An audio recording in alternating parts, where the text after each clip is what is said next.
días. Nosotros vamos a exponer acerca de la clasificación clínica universal del infarto agudo de miocardio y con elevación del segmento ST.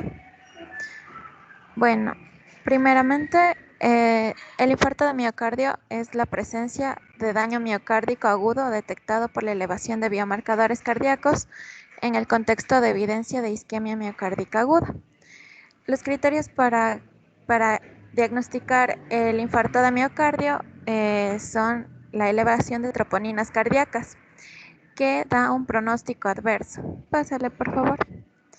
Bien, entonces aquí tenemos los valores de troponina cardíaca elevados y el LSR, que es el límite superior de referencia del percentil 99. Es decir, que si existen valores mayores al percentil 99, tenemos valores de troponina cardíaca elevados. Entonces, un ascenso o descenso de la troponina vamos a tener dos casos, con isquemia aguda y sin isquemia aguda. Con isquemia aguda va a dar un infarto agudo de miocardio, la cual tiene como consecuencia aterosclerosis más trombosis o también un desequilibrio entre el aporte y demanda de oxígeno. En la aterosclerosis y más la trombosis, el infarto sería un infarto de miocardio tipo 1 con desencadenantes, como por ejemplo la rotura de placa, la erosión de placa. En cambio, en el desequilibrio entre el aporte y demanda de oxígeno tenemos un infarto de miocardio tipo 2 y los ejemplos son, por ejemplo, una hipertensión grave, taquicardia sostenida. Bien, en el caso de sin isquemia aguda, aquí tenemos un daño miocárdico agudo. Y aquí los ejemplos serían como la insuficiencia cardíaca aguda, la miocarditis. Dentro de los valores de troponina estable, es decir, que no se elevan, el daño miocárdico va a ser crónico y los ejemplos tenemos como la cardiopatía estructural y la enfermedad renal crónica. Pasaré, por favor.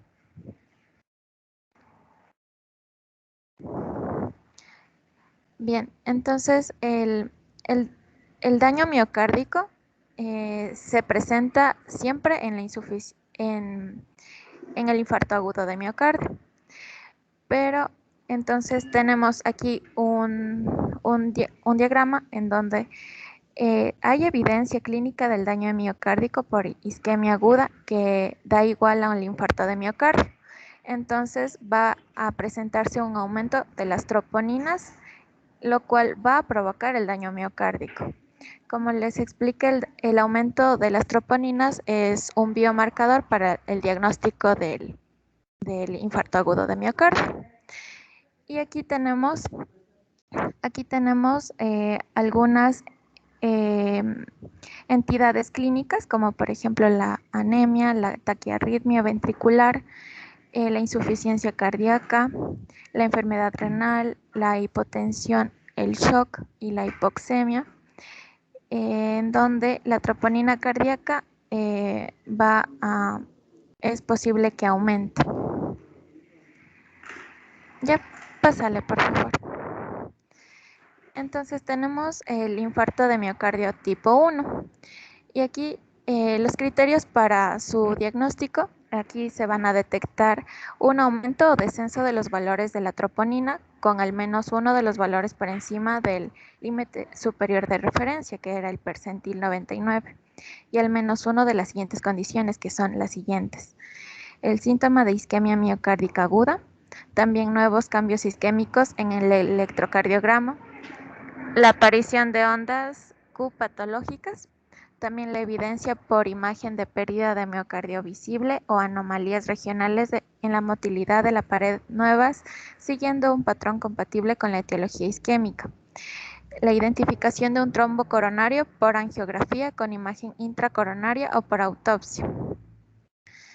Aquí tenemos una imagen en donde representa el infarto de miocardio tipo 1 y aquí vamos a observar la rotura o erosión de la placa con enfermedad aterotrombótica oclusiva y que se presenta específicamente en una arteria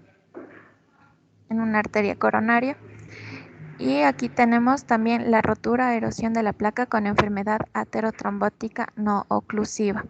Entonces, a diferencia, podemos aquí observar que en esta de arriba y en la de abajo, aquí no se observa luz en el vaso sanguíneo, en cambio acá abajo sí se observa. Bien, y pásale por favor. Tenemos ahora el infarto de miocardio tipo 2 y aquí tenemos otros criterios que vamos a primero a detectar un aumento o disminución de los valores de troponina con al menos uno de los valores por encima del límite superior de referencia del percentil 99 y evidencia de desequilibrio entre la demanda y el aporte de oxígeno miocárdico no relacionado con trombosis coronaria en presencia de al menos una de las siguientes condiciones, que son las siguientes: síntomas de isquemia miocárdica aguda, cambios isquémicos nuevos en el electrocardiograma, aparición de ondas Q patológicas, evidencia por imagen de pérdida de miocardio visible o nuevas anomalías regionales de la motilidad de la pared con un patrón compatible con una etiología isquémica. Y aquí tenemos igual una imagen del infarto de miocardio tipo 2, en donde aquí vamos a presentar una aterosclerosis y desequilibrio entre el aporte y la demanda de oxígeno, un vasoespasmo o difusión coronaria microvascular, también una disección coronaria no aterosclerótica, un desequilibrio entre el aporte y la demanda de oxígeno por sí solo. Pásale, por favor. En el infarto de miocardio tipo 2, primero especificar que es secundario a otra enfermedad en proceso. La principal causa es de presentación clínica, en donde el paciente va a manifestar sus síntomas, va a ser el dolor torácico, y los mecanismos son para producirse es el desequilibrio entre el aporte y la demanda de oxígeno. Entonces, como se les explicó en la imagen, van a ser los mecanismos la aterosclerosis coronaria fija, el espasmo coronario de difusión coronaria microvascular, la embolia coronaria, la disección coronaria, más o menos hematoma intramural, la taquiarritmia sostenida, la hipertensión grave más menos hipertrofia ventricular izquierda, la bradiarritmia grave, la insuficiencia respiratoria, la anemia grave, hipotensión y shock, que eran también las entidades, algunas que se presentaban con los biomarcadores, como que se presentaban en la elevación de los biomarcadores, como era la troponina. Pásale, por favor. Entonces, ahora tenemos otro tipo de infarto de miocardio, que este es el infarto de miocardio tipo 2 y daño miocárdico. Entonces, los criterios de daño miocárdico relacionado con procedimientos cardíacos. El daño miocárdico relacionado con procedimientos cardíacos se define por el aumento de valores de troponina por encima del límite superior de referencia del percentil 99 en pacientes con valores basales normales, es decir, menor o igual al límite superior de referencia del percentil 99 o un aumento, es decir, mayor al 20% de los valores basales de troponina cuando estos sean mayores al límite superior de referencia del percentil 99, pero estén estables o en descenso. Pásale, por favor. En el infarto de miocardio tipo 3, los criterios son para el diagnóstico que en pacientes que sufren muerte cardíaca con síntomas compatibles con isquemia miocárdica acompañados de alteraciones presuntamente nuevas en el electrocardiograma o fibrilación ventricular que mueren antes de obtenerse muestras sanguíneas para la determinación de biomarcadores o antes de que se haya producido un aumento detectable o cuando el infarto de miocardio se detecta por autopsia. Pásale, por favor. Ahora vamos a tener el infarto de miocardio relacionado con ICP de tipo 4. Aquí vamos a tener de tipo 4A, de tipo 4B y de tipo 4C. Pásale, por favor. En el de tipo 4A, aquí tenemos otros criterios hasta 48 horas después del procedimiento. Entonces, aquí las condiciones, bueno, haciendo un resumen, aquí las condiciones que deben cumplir los pacientes es que debe haber cambios isquémicos nuevos en el electrocardiograma, una aparición de ondas Q patológicas. Esto se presenta en todos los infartos de miocardio hasta el momento. Evidencia por imagen de pérdida de miocardio viable o nuevas anomalías regionales de la motilidad de la pared con un patrón compatible con una etiología isquémica. Hallazgos angiográficos compatibles con una complicación relacionada con el procedimiento que limita el flujo, como disección coronaria, oclusión de una arteria epicárdica mayor, oclusión trombo de una rama lateral, alteración del flujo colateral o embolización distal. Entonces aquí tenemos que la aparición aislada de ondas Q patológicas nuevas cumple los criterios del infarto de miocardio tipo 4 si los valores de la troponina están elevados y en aumento y son 5 veces mayor al límite superior de referencia del percentil 99.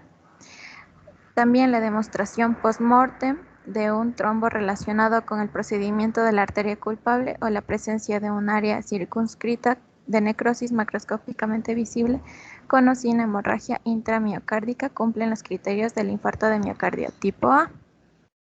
Pásale, por favor.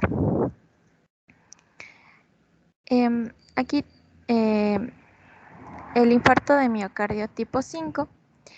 Primero, el infarto de miocardio tipo 5 está relacionado con CAF hasta 48 horas después del procedimiento, que índice. Aquí las condiciones que va a presentar el paciente son aparición de ondas Q patológicas nuevas. Ya no son solamente patológicas, sino van a ser otras. Aquí va a haber una oclusión nueva del injerto o de la coronaria nativa angiográficamente documentada. La evidencia por imagen de pérdida del miocardio viable o nuevas anomalías regionales de la motilidad de la pared en patrón compatible con una etiología isquémica. Aquí el infarto de miocardio está relacionado con la CAF, que se define arbitrariamente por la elevación de los valores de la troponina 10 veces mayor al límite superior de referencia, es decir, 10 veces más de 99 el percentil, que era 99, en pacientes con valores basales de troponina normales. Bien. La aparición independiente de nuevas ondas Q patológicas cumple los criterios del infarto de miocardio tipo 5 si los valores de troponina son altos y ascendentes, pero menores a 10 veces del límite superior de referencia del percentil 99. Pásale, por favor.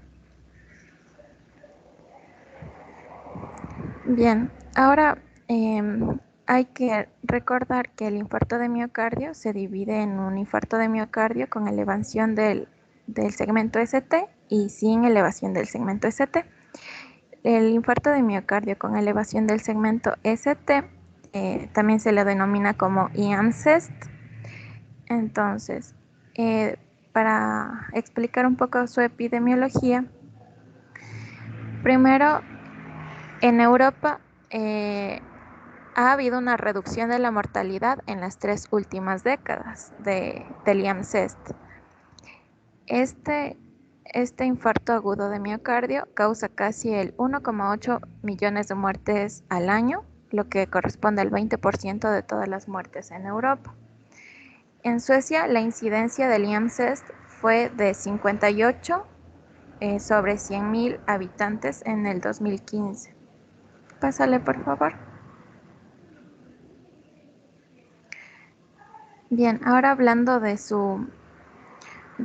la incidencia, igualmente, en otros países europeos, la tasa de incidencia anual varió entre el 43 y 144 habitantes sobre 100.000 habitantes. En Estados Unidos, en cambio, disminuyeron de 133 habitantes sobre 100.000 habitantes en 1999 a 50.000 sobre 100.000 habitantes en el 2008.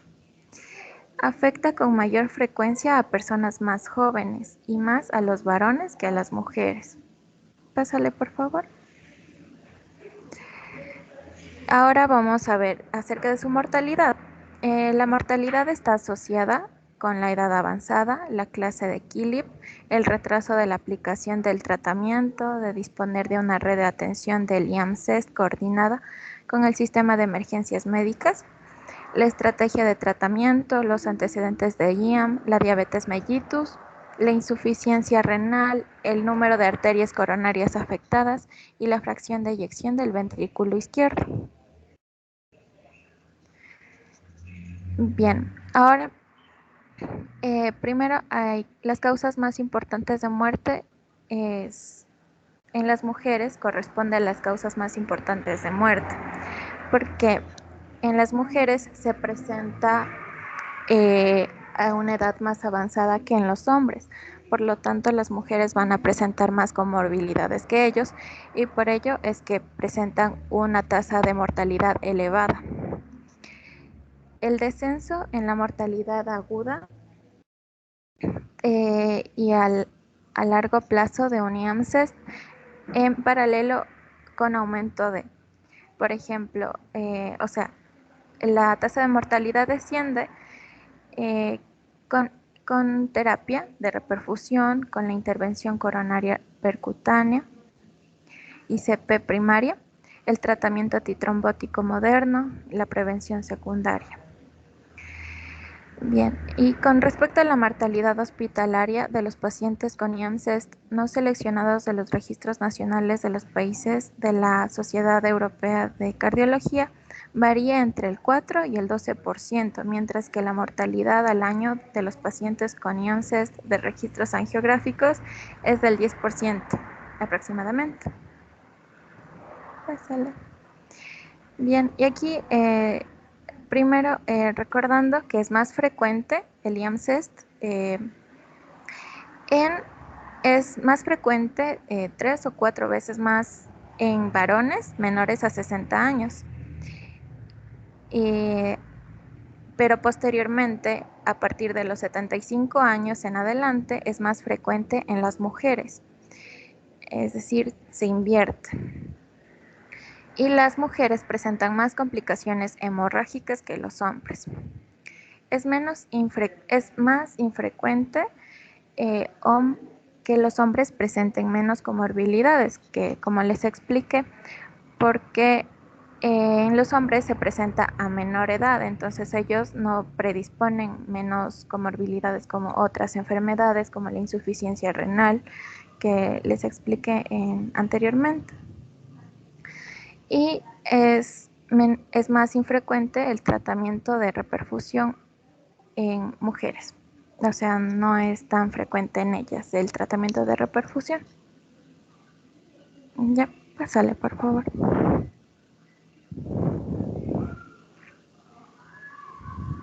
Ya, bueno, entonces, como ya nos explicó Janina, debemos considerar la clasificación universal del infarto agudo de miocardio, porque dentro de este va a estar el tema que nos vamos a dedicar hoy, que es el infarto agudo de miocardio con elevación del segmento ST, por sus siglas en español IAMCES y en inglés STEM.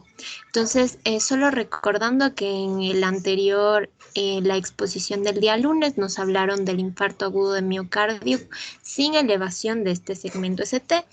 Entonces, ¿por qué se va a ocasionar esta elevación?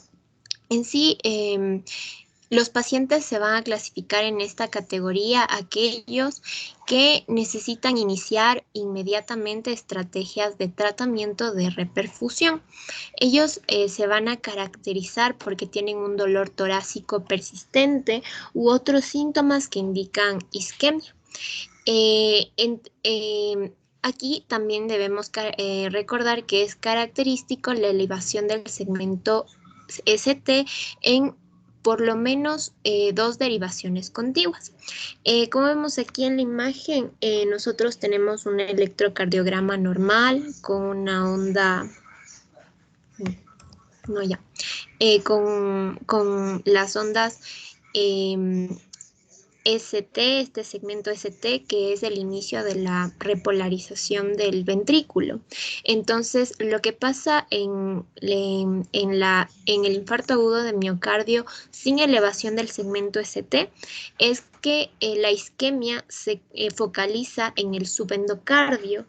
Entonces, por esta razón no hay una alteración electrocardiográfica prominente, pero si ya vemos en el caso de la elevación de este segmento ST, es porque ya la isquemia llegó a la región transmural. Entonces esto va a afectar obviamente mucho más la transmisión de impulsos eléctricos en el corazón. Ya.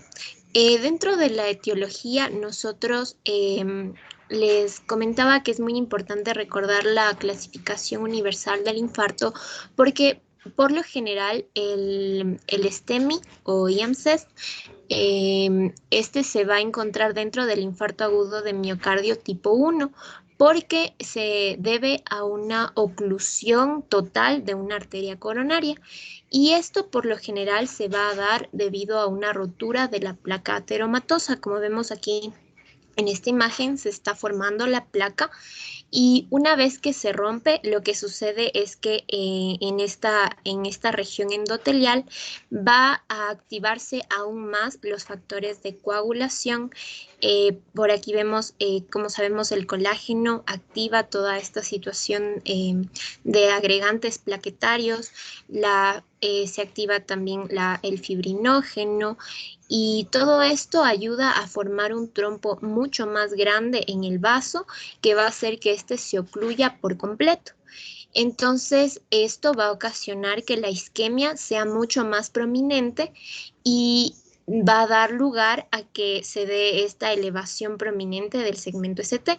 Por eso aquí, a diferencia de el infarto agudo de miocardio sin elevación del segmento ST, es muy urgente que se dé de una manera muy rápida la reperfusión de esta arteria que está ocluida. Ya. Dentro de la fisiopatología, bueno, nosotros tenemos que tomar en cuenta que como no hay una buena aporte de oxígeno a los miocardiocitos, entonces va a haber un metabolismo cardíaco alterado, lo que va a ocasionar que se acumule el lactato y todo esto nos va a ocasionar una muerte celular. Aquí nosotros sabemos que existen biomarcadores importantes como la CKMB, que esta es muy específica del miocardio, porque también hay una CK que es del músculo esquelético. Entonces, estos son, como vemos, a medida que empieza el tiempo de duración del infarto o de esta isquemia muy pronunciada, se van a elevar estos marcadores. Igualmente, tenemos las troponinas cardíacas que tienen que ver en sí con la contracción. Entonces, hay dos específicas del corazón, que es la troponina I y la troponina T. Entonces, por eso, como ven en esta gráfica, estos son los que más se van a elevar. Pero lo más característico en sí de esto es que veamos una elevación del segmento ST y para esto es muy necesario un electrocardiograma. Entonces, como podemos ver aquí, bueno, en un infarto también vamos a ver que la onda Q puede estar afectada, tiene una alteración, pero aquí enfocándonos en el segmento ST es importante recordar cómo están distribuidas las arterias, porque dependiendo de esa oclusión se recomienda un electrocardiograma de 12 derivaciones, que ya les voy a indicar una gráfica, pero nosotros, dependiendo de la arteria que esté ocluida, se va a encontrar esta elevación del segmento T en esas derivaciones. Entonces, para que se ubiquen un poco, en la arteria coronaria derecha, nosotros tenemos estas vamos a ver que si esta se ocluye, las derivaciones que van a estar afectadas es la 3, ABF y 2, principalmente. Si es que está ocluida la arteria izquierda descendente anterior, que es la que está por aquí, se va a afectar sobre todo las derivaciones B1, B2, B3, B4. Y si es que está afectada la arteria circunfleja, que es la que está por acá atrás, van a estar afectadas más las derivaciones B5, B6 y ABL. Entonces esto es muy importante para darnos cuenta de dónde es el origen o la localización, el origen de la arteria ocluida y también la localización del infarto. Entonces, bueno, nosotros lo que vamos a hacer primero, siempre obviamente nos vamos a guiar por la clínica y entre estos lo característico es que el dolor en el pecho va a ser permanente. Aquí no es una angina inestable como en el infarto agudo del miocardio sin elevación del segmento ST. Y también pueden haber otros síntomas como la disnea, que ya igual tiene relación con este infarto. Entonces, aquí lo importante va a ser en sí los signos, que esto se va a registrar mediante el electrocardiograma. Entonces, como les comenté aquí, es importante pedir un electrocardiograma con 12 derivaciones. Entonces, lo normal que nosotros hacemos es ubicar los electrodos en la parte izquierda, porque eso está donde se encuentra el corazón. Entonces, ahí va el electrodo, bueno, desde arriba, B1, B2, B3, B4, B5, B6, B7, así. Pero bueno, entonces más quiero que se enfoquen en esta gráfica de la parte inferior izquierdo, que bueno, aquí se encuentra el corazón y como vemos las derivaciones normales que pedimos B1, B2, B3, B4, B5, B6, más se ubican en la parte anterior e izquierda del corazón. En cambio se puede pedir otras derivaciones como es V3R, V4R y V5R, que tiene que ver con la parte inferior y derecha del corazón, y también hay otras derivaciones que son la B7, la B8 y la B9, que nos va a hablar sobre la parte del posterior del corazón. Entonces esto es muy importante cuando a veces no se encuentran estas elevaciones en las derivaciones que normalmente sabemos hacer. Entonces, lo que debemos recordar es que el electrocardiograma lo que va a medir en sí es un cambio o sea, la transmisión de los impulsos eléctricos. Y lo que va a suceder aquí es que nosotros debemos ver al menos 2 derivaciones contiguas que estén elevadas este segmento ST. Entonces, si vemos en este electro, podemos darnos cuenta que el segmento que está elevado es B2, que es en este de aquí, B3 y B4. Entonces, ubicándonos, vamos a ver que está en esta parte de acá la obstrucción de la arteria, que sería prácticamente la arteria izquierda descendente anterior, que es para esta parte de acá. Entonces, aquí estaría localizado el infarto. Entonces, esto es muy importante tener en cuenta y aquí la elevación por lo general en varones es mayor a 2,5 milímetros o a 2 milímetros, que sabemos que estos milímetros tienen que ver con el voltaje. Entonces, y en las mujeres es mayor a 1,5 milímetros.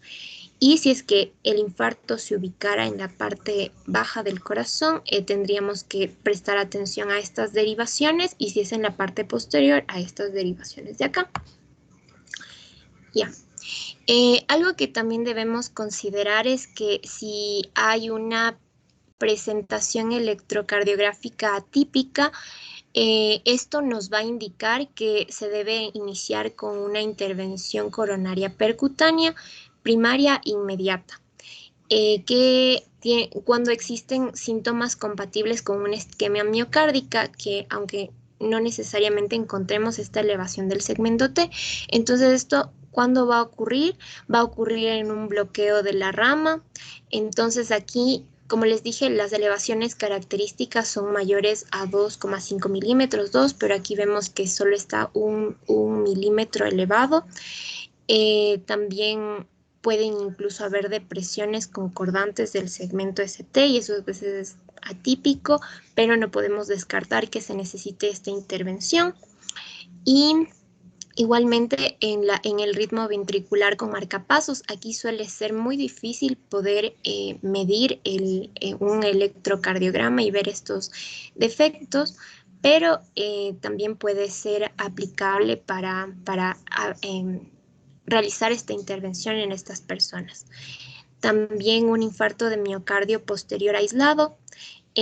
Como les dije, nosotros hacemos un electrocardiograma con las derivaciones normales, pero a veces no incluimos estos que podemos ver la parte posterior. Entonces es muy importante esto. Y también puede haber una isquemia causada por oclusión del tronco común o enfermedad multivaso. Y aquí lo que vamos a ver va a ser más bien una depresión del segmento ST menor a 1 milímetro en 8 o más derivaciones de superficie unida a la elevación del segmento ST en ABR y OB1. Y esto lo que nos va a indicar, como les dije anteriormente, pueden ser solo 2 derivaciones contiguas y ya vemos esto, pero en cambio como aquí está afectado el tronco común, entonces vemos que están afectadas muchas más derivaciones, entonces esto también puede ser indicativo. Y también decía que tenemos que tener cuidado con las mujeres porque a veces ellas no presentan estos patrones específicos de la elevación del segmento ST, pero eso no significa que no necesiten una intervención coronaria percutánea rápida, que tiene que ver mucho con el pronóstico y también la mortalidad que puede tener el paciente. Si es que nosotros no tenemos dudas con el electrocardiograma o, o nosotros podemos, la otra prueba diagnóstica puede ser la ecocardiografía para ver aquí cómo se está dando la diástole y la sístole. Y lo que nos dice que los biomarcadores en sí no pueden detenernos tanto en realizar o no una intervención coronaria percutánea, porque a veces también depende mucho de en qué momento los medimos y al inicio pueden que estén un poco bajitos. Y nos indica la tomografía en este caso. Entonces, en el tratamiento inicial, bueno, lo que debemos tener en cuenta es que aquí es sumamente importante que se haga la reperfusión de la arteria afectada de manera inmediata. De esto va a depender mucho el pronóstico y si el paciente vive o muere. Entonces, bueno, como tratamiento inicial para la sintomatología que va a ser el dolor, la disnea, la ansiedad, para el dolor se puede administrar un opiáceo como es la morfina, aunque nos comentan que en las guías que no debemos tener cuidado con estos porque pueden afectar pueden tener interacción con los anticoagulantes orales que también se administran en esta situación. Entonces, esto tenemos que tener en cuenta. La disnea, nosotros debemos administrar oxígeno solamente en pacientes que tengan una saturación arterial de oxígeno menor a 90, porque no mayor, porque esto puede ocasionar, va a ser perjudicial para el paciente. En caso de ansiedad, es muy importante mantener calmado al paciente y por eso es importante, se puede administrar una benzodiazepina. Y es muy importante como que aliviar toda esta sintomatología porque el estrés va a afectar mucho más al corazón. Y también es muy frecuente que puedan haber paros cardíacos subsecuentes a este infarto que se está dando. Entonces en las ambulancias siempre y los paramédicos o las personas que estén ahí deben estar capacitados para realizar una desfibrilación. Entonces, algo que mencionaban y recalcaban es que es muy importante cumplir un protocolo y que haya el servicio de emergencias médicas sea súper efectivo, porque de esto va a depender la vida del paciente. Entonces, como primer punto, se hablaba de poder de ofrecer a los pacientes más educación respecto a este problema para que identifiquen cuáles son los signos de un infarto, signos y síntomas de un infarto y que ellos llamen inmediatamente a urgencias para que no pase mucho tiempo.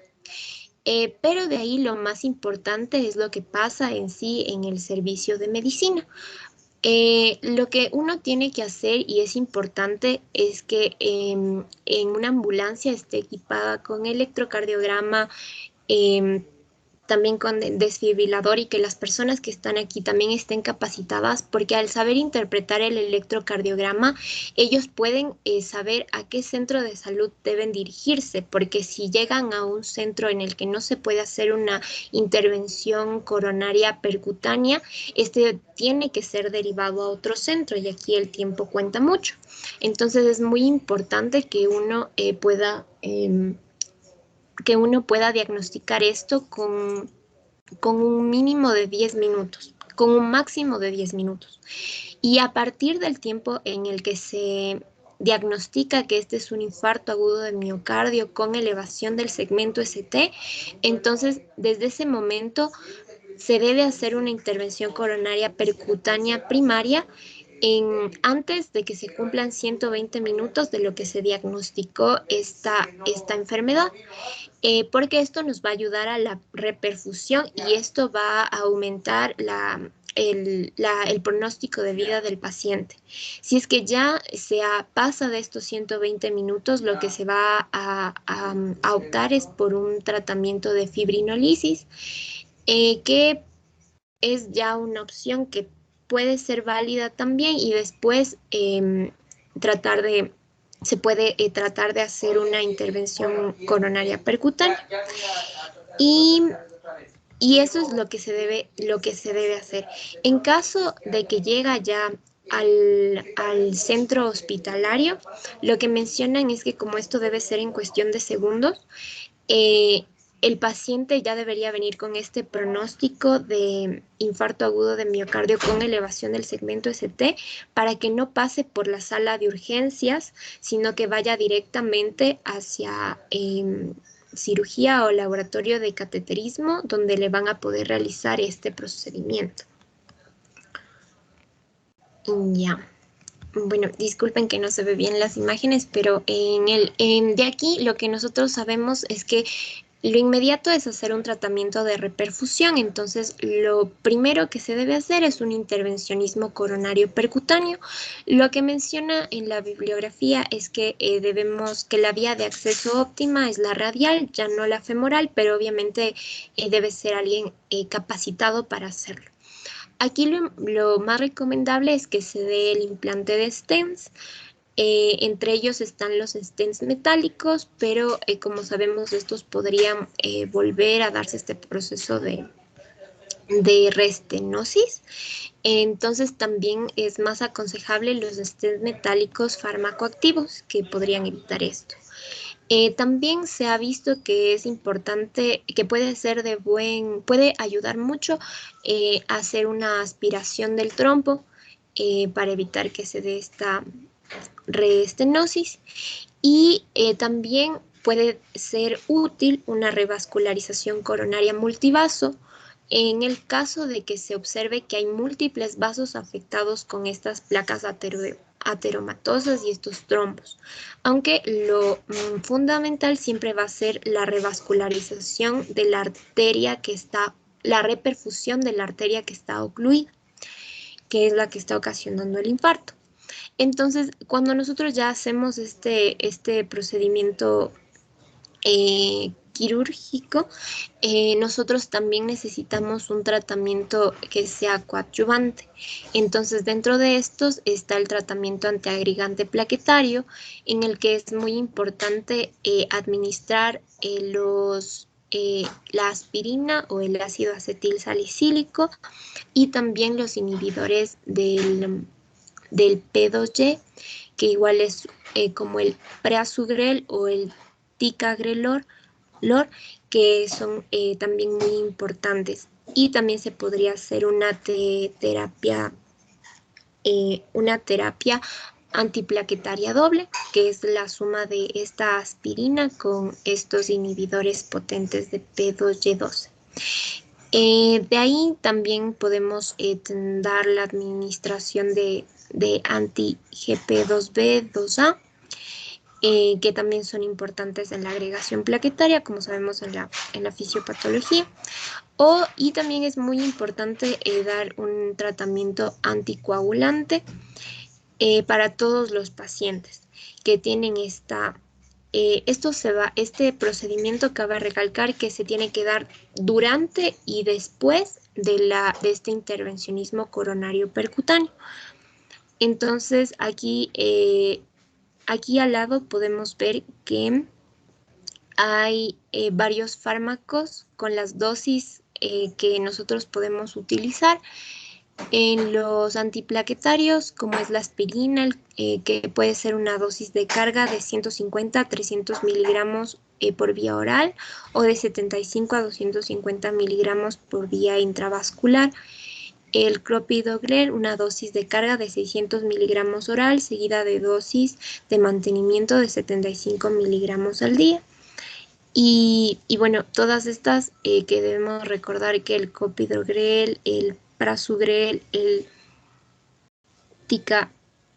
ticagrelor, bueno, estos de aquí son inhibidores potentes de P2Y12 y los antiagregantes que se utilizan es la heparina no fraccionada, la enoxaparina, que es muy recomendada en estos casos, y la vivalirudina. De que nosotros no podamos realizar esta reperfusión antes de que se cumplan 120 minutos, entonces la opción va a ser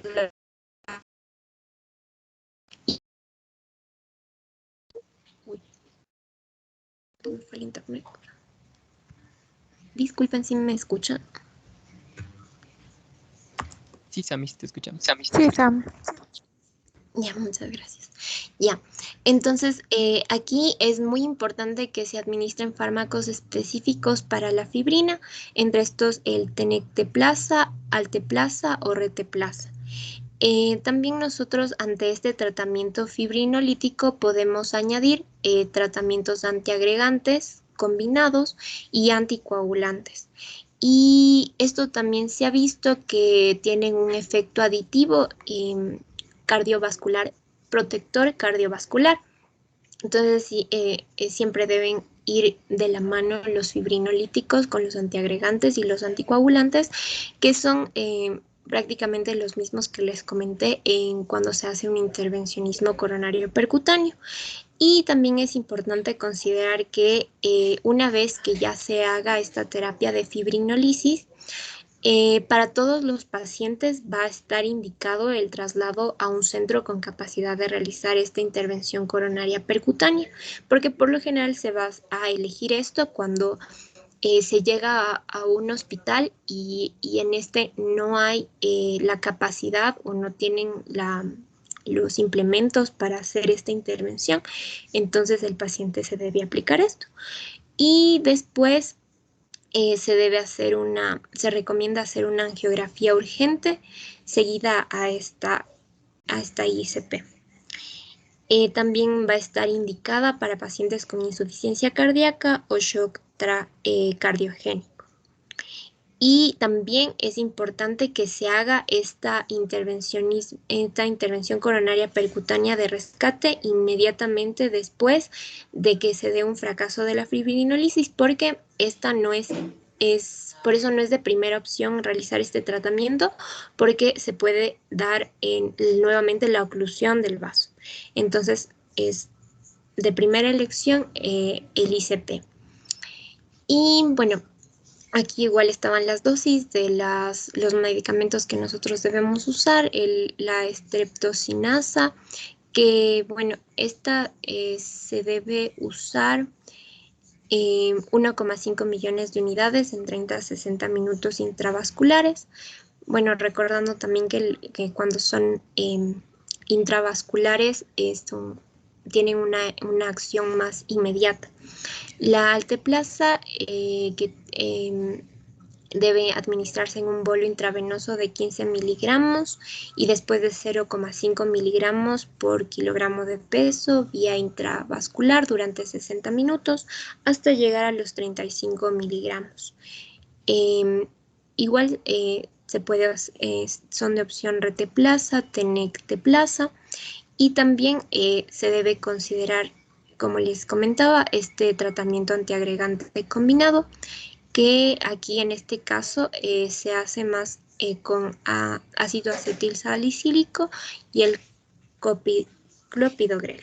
Y entre los anticoagulantes más usados es la enoxaparina, que hay unas indicaciones en pacientes que son menores de 75 años o mayores de 75 años. Y el Fondaparinux, no es recomendable utilizarlo en combinación a tratamiento fibrinolítico, solo excepto en el caso de que antes se haya utilizado como fibrinolítico la streptocinasa. Y algo que debemos considerar en el tratamiento fibrinolítico es que este aumenta el riesgo de hemorragia intracraniana. Por eso es muy importante tener en cuenta los antecedentes del paciente, el sexo femenino, la edad avanzada o un peso disminuido, que eso es lo que va a ser un factor de riesgo por el que no debería administrarse este tratamiento. Y bueno, en el cuadro que está acá hay las contraindicaciones, que entre la principal está la hemorragia intracraneal previa o el accidente cerebrovascular de origen desconocido, y el accidente cerebrovascular isquémico, el daño del sistema nervioso central o alguna neoplasia o malformación arteriovenosa, traumatismos. También están las hemorragias gastrointestinales, trastornos hemorrágicos conocidos o una disección aórtica. Y en las relativas está un accidente isquémico transitorio en los 6 meses precedentes, tratamiento anticoagulante oral, gestación o primeras semanas posparto por este riesgo de hemorragias, hipertensión refractaria, enfermedad hepática avanzada, endocarditis infecciosa, la úlcera péptica activa y la reanimación prolongada o traumática. Ya, y eso es todo. Muchas gracias.